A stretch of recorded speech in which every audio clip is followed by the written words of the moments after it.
తీర్మానం చేసిన వచ్చిన అభ్యర్థులు ఎవరైతే ఇతర పార్టీల వాళ్ళు ఉన్నారో మీకు ఒక విషయం చూపిస్తా, మీరు ఆశ్చర్యపోతారు. గతంలో టీఆర్ఎస్ పార్టీతో అంటగాగినటువంటి వ్యక్తులు కాంగ్రెస్ పార్టీ గెలుపును దెబ్బతీయాలని చూసిరు మొన్న, కానీ అది సాధ్యపడలే. ఇవాళ మళ్ళా కొత్త దుకాణం తెరిచి చాలా మంది వచ్చిపోతా ఉంటారు. ఎక్కడికి? మా కోటేయండి, మేము ప్రశ్నించే గొంతుకోవాలని వచ్చిపోతా ఉంటారు. ఈయన గుర్తుపడతారా? ఏం చేస్తుండ్రు సార్? జమైన పోరగాలను తీసుకుపోయి టీఆర్ఎస్ లో చేర్పిస్తారు. ఇది వీళ్ళ కథ, వీళ్ళ బండారం అంతా. ఇది వీళ్ళు చేస్తున్నటువంటి కార్యక్రమం అంతా.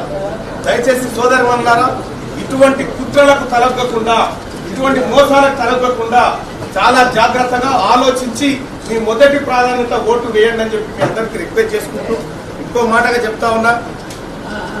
ఫస్ట్ ఈ అభ్యర్థుల పేరు రాసుకోండి. ఇంటికి పోయిన తర్వాత ఏ అభ్యర్థి ఏం చేసినా అనేది కూడా కింద 4 పాయింట్లు రాసుకుంటే మీ అంతరాత్మ ఒప్పుకుంటేనే తీన్మార్ మల్లన్నకు ఓటేయాల్సిందిగా మీ అందరు రిక్వెస్ట్ చేస్తా ఉన్నా. ఎస్, తీన్మార్ మల్లన్న ఏదో సంపాదించుకోవాలనో పదవులు ఆశించాలనో రాలేదు. ఒక ఆయన పోటీ చేస్తాయని అంటాడు.